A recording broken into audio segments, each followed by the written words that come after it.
Hey YouTube, how are you? You big group of misfits. I hope you're well.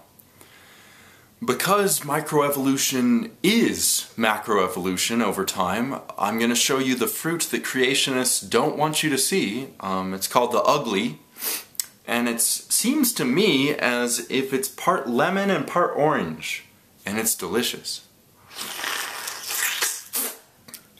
It is forbidden fruit. There's no doubt about it, but it is delicious, and I admire it as a fruit.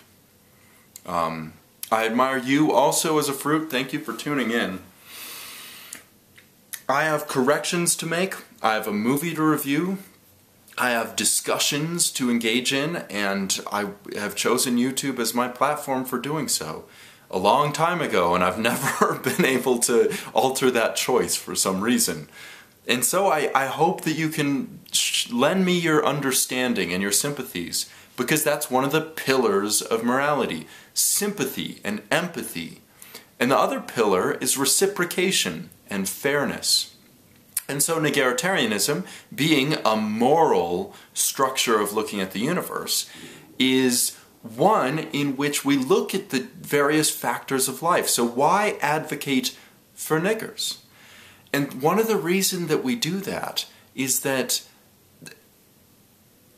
life's unfair. It's hard to be a nigger in this life. It's difficult. It's a tough world. And, you know, you have to catch what pleasures you can. You have to get by if you can. And you have to live the life that you want. And it's very difficult, especially if you want to be in touch with all of humanity, to feel accepted. And so that pillar, reciprocation, equal, even-handedness, fairness, is not met by the definition of the word nigger, referred to as the N-word, in English, right? Because it, you know, the definition, the first one, is a derogatory term for a black person. And then, of course, black people can say that word without it being as derogatory, because who hates themselves that much? You don't need to, right? It's not bad to be you. And so that double standard where they can say it, other people can't, and where nobody should want to say it at all because of its unfairness unless they are changing the meaning of it, pretty much it makes it a very difficult area for moral philosophy. And that's one aspect, but what about the sympathy and the empathetic aspects of it? I think most important, understanding what it's like to feel the scorn of society and to feel distrust from others is, in some ways, dipping into the bog of eternal stench. To have a taboo placed upon you, right? And to have a taboo that you have engaged in that shapes who you are to other people. That's a difficult world, again, to live in. The bog of eternal stench, by the way, is just between the castle where David Bowie is holding your child and singing to goblins. And, you know, on your way there, you're Jennifer Connelly, you grab onto a vine, and you're stuck over this bog of eternal stench where if you put one pinky toe in it, you will stink for life. And people will see you as just a malodorous person. They will always then treat you differently. And that is the life of somebody that's broken a taboo.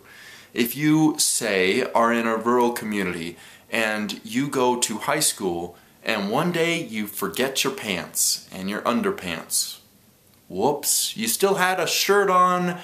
You know, why are people mad at you? Well, because you're breaking that taboo.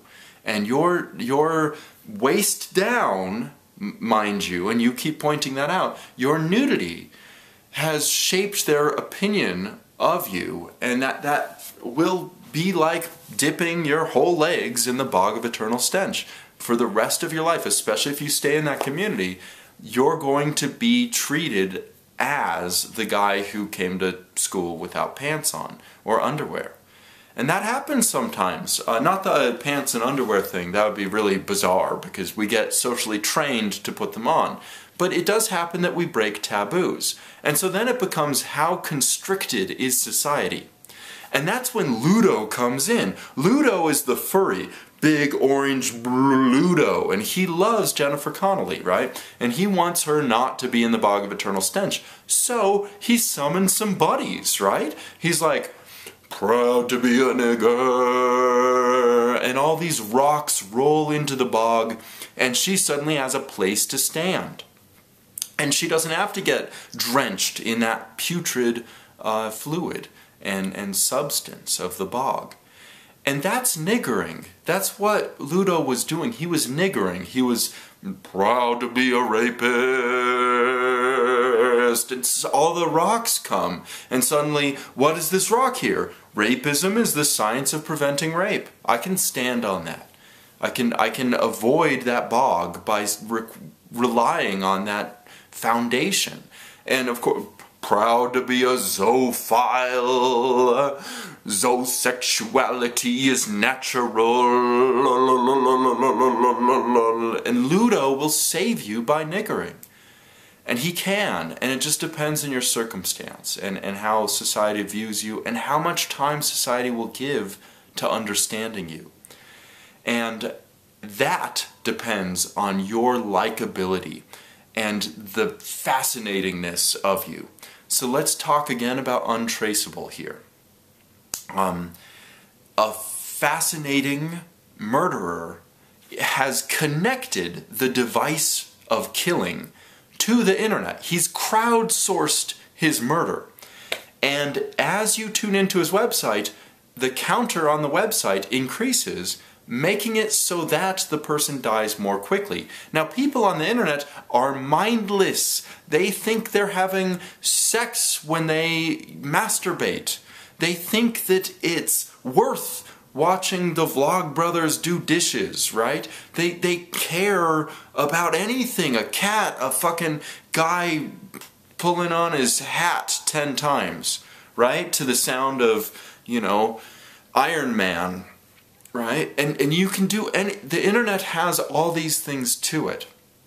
And so I feel as if you look at that properly, you understand that they weren't entirely complicit in the murder, and that they should not be charged with conspiracy to commit murder if they catch that serial killer. In the movie Untraceable, right? If you're going to charge all those 12 million people that tuned in, you got to understand some of them just looked for a second.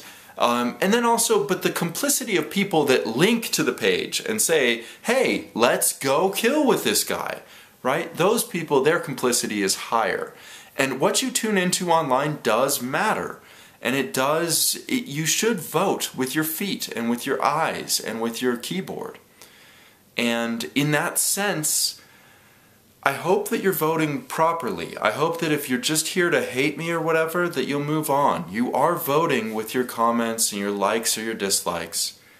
And I hope that they're likes because, to me, fundamentally, nigger, with all of its tough history, and understanding nigger, and niggering that N-word, is a good thing.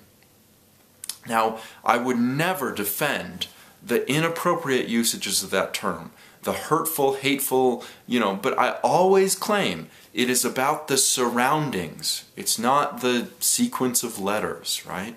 And so I'll nigger the N-word till the end of my days, and I'll have to.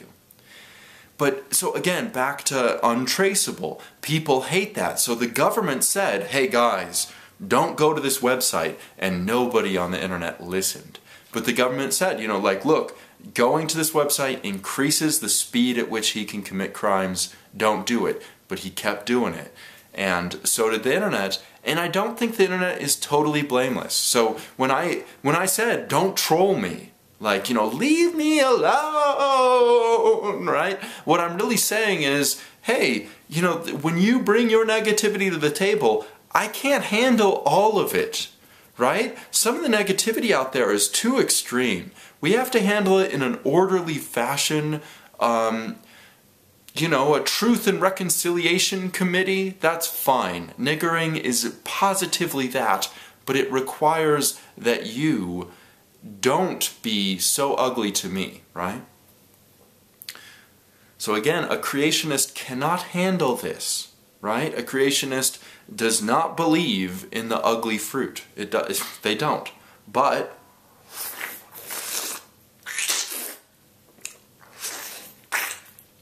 oh, evolution tastes good. Whether it's artificial or completely natural, evolution tastes good. And life can taste good. So I hope this video finds you well. I'm going to close out. And you know what? I mean, if you're happy this isn't my last video, you like this video up, unhappy that it's not my last, you can dislike it. But baby, I'm proud to be a nigger, and I love the people of this world, and I want to connect with you and let you understand. NMH. Meridian Frost, thank you for unblocking me. All the other people that have unblocked me. DevShell2, I'm almost amazed you did unblock me. I'm wondering if that means that your understanding is evolving. I hope it is. I hope everybody is getting higher levels of sympathy for one another, and they can understand. I think also that I hope they can understand some more of the reasons why niggeritarianism, especially as a nigger rights movement, not just as a lovey-dovey, polite kind of situation, why niggeritarianism is something I'm so passionate about. It matters to me so much. All right. Thank you guys. Goodbye.